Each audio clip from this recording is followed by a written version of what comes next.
Yo dirijo un proyecto gráfico editorial basado en la cultura náhuatl de mi comunidad, que es una región indígena de la Ciudad de México.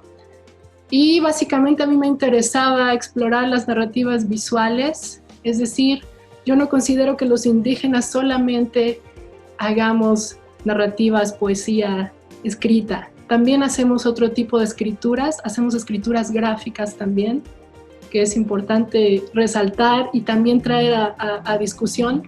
Y bueno, lo que yo hago es, desde hace como 10 años inicié con esta idea simplemente empezó así como yo no veía ni mi historia, ni mi cultura, ni mi lengua reflejada en ningún contenido gráfico, ya fuera impreso, en internet, en películas, en radio. En ningún lado veía mi voz, ni mi imagen, ni a mi pueblo, es decir, lo que yo era y lo que es mi comunidad no era importante, no era tan importante como para aparecer en un libro o aparecer en una historia o ser protagonista. Y bueno, yo estudié diseño gráfico, estudié ilustración, tuve una especialidad en animación, tengo más o menos conocimiento en ese lado de la profesión.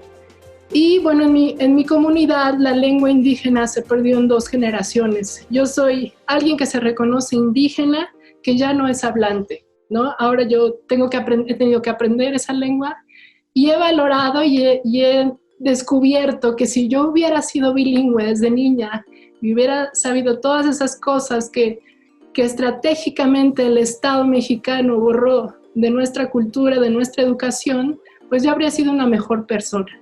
Entonces yo pienso que el futuro y el resurgimiento de estas culturas y estas lenguas está en las generaciones más jóvenes, en las que ahora sí no tienen nada, ningún acceso a esta información que fue oculta, borrada, desaparecida, clausurada de nuestra vida social.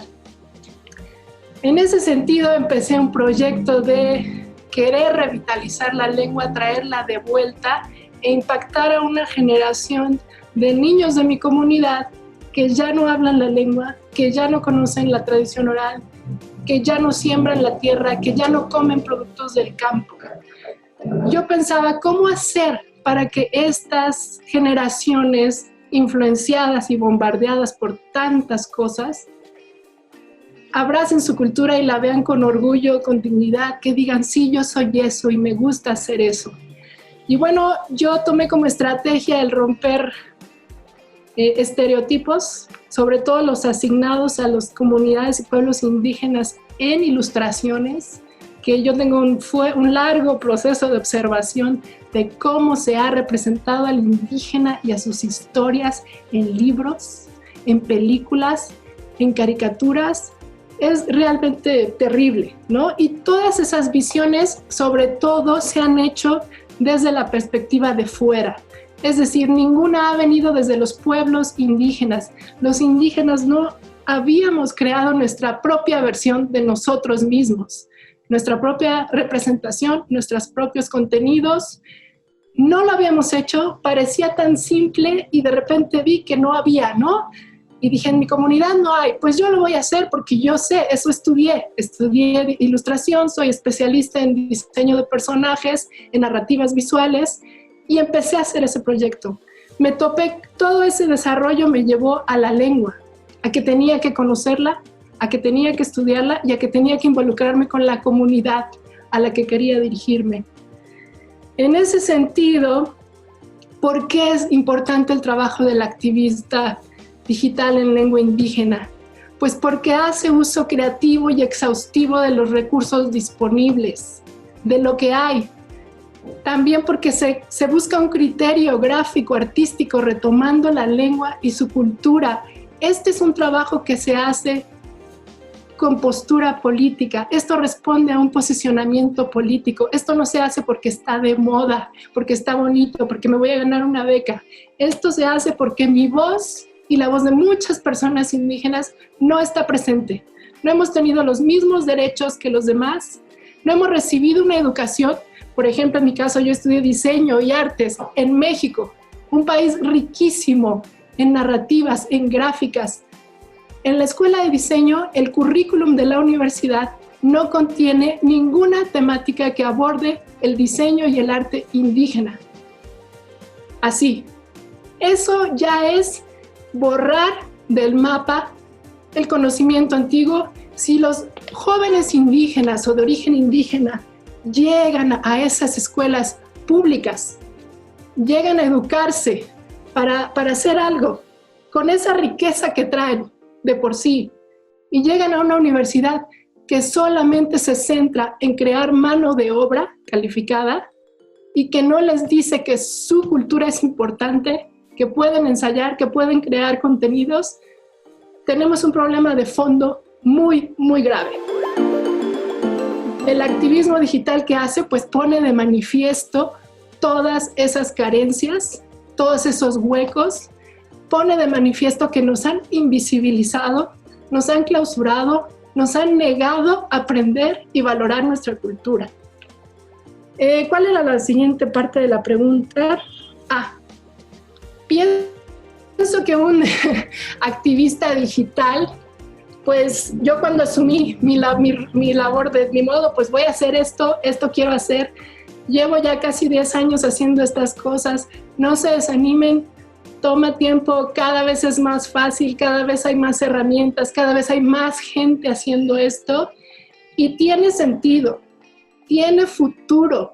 O sea, sí, yo sí puedo ver la pertinencia, la actualidad de este tipo de contenidos. Son importantes, van a resurgir y es importante que no quitemos el dedo del renglón y que no desistamos de trabajar en ello. Un activista simplemente es un mediador, es alguien que acerca al que tiene algo que decir con los que quieren escuchar y decir algo de vuelta. Es decir, hay un público que no se ve reflejado, hay un público que está buscando nichos en los que se siente identificado y se están creando comunidades lectoras, seguidoras, que se están formando incluso de ver lo que otros hacen. Este es un trabajo que pues simplemente los que somos activistas y nos metemos a hacer esto, hemos asumido el compromiso de representar a una audiencia. Somos sus representantes y lo hacemos así, desde la postura política. Esto no es una moda y lo digo porque hay una tendencia en la ilustración y en la edición de libros que se va a venir más fuerte con el diseño de las lenguas indígenas, que va a responder a tendencias gráficas. O sea, muchos artistas, editores, cineastas, productores de contenidos que no son de origen indígena, van a tomar como inspiración la cultura indígena para hacer libros, personajes, caricaturas y toda clase de contenidos en línea. Eso está bien, no puede decirse que no se haga, quizá contribuyan a visibilizar, pero las intenciones son otras. Hay que aclarar que el activista digital lo hace desde una postura política. Esto no es una moda, esto no lo hacemos para que el gobierno nos compre nuestros libros, los reparta, que eso es lo que hacen muchas editoriales en México. El gobierno mexicano pues ha sido responsable de la producción del casi 90% de la producción editorial en México anual. El 80% es adquirido por el Estado. Eso quiere decir que el Estado dicta qué es lo que se produce, qué temas, para quién. Y el Estado ha dictado qué es lo que se publica para los indígenas, qué leen, cómo leen y para qué leen. El Estado mexicano cree que los niños indígenas necesitan leer al Principito o a Julio Verne traducido en lengua indígena. Eso no necesitamos, los niños indígenas necesitan ver sus historias, sus personajes, sus vidas reflejadas en libros, en su lengua. Esa es la diferencia. Y bueno, mis recomendaciones, ya lo mencionó Jenner, gran mayoría de ellas las mencionó: analizar, investigar, trabajar seriamente las materialidades, es decir, todos los recursos disponibles, usar la creatividad para usar todas las herramientas que hay y las que no hay, explotar al máximo eso, buscar apoyo mutuo, construir modelos de validación interna, dejar de aspirar a que el Estado o que la institución tal nos premie o nos reconozca. Nosotros tenemos que crear nuestros propios modelos de validación. Y bueno, mi otra propuesta es diseñar un programa educativo para artistas digitales enfocado al diseño y producción de narrativas visuales que vaya desde la creación de personajes hasta los negocios, ¿no? O sea, esto no está peleado con la sustentabilidad económica también, porque este es un trabajo que cuesta y que hasta ahorita nadie está pagando. Y no estamos pidiendo que lo paguen, pero es nuestro derecho que esté aquí. Nuestros gobiernos pagan por investigaciones de libros y autores del mundo, ¿no? Por ejemplo, y no se paga por este tipo de trabajo e investigación. O al menos yo no he descubierto tantas cosas. Lo demás, pues, a las universidades sí les quisiera pedir que sean espacios que permitan imaginar nuevas alternativas y ponerlas en práctica.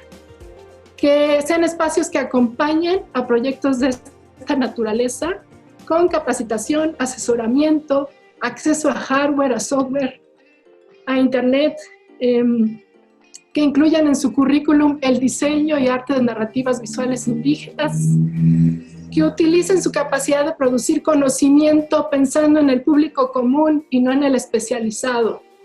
Hagan cosas para el público común. Y bueno, a los gobiernos que si van a abrir espacios y becas ahora en el decenio, pues que le den prioridad a los creadores de origen indígena, que no sean las editoriales, los autores, los ilustradores, los diseñadores de siempre.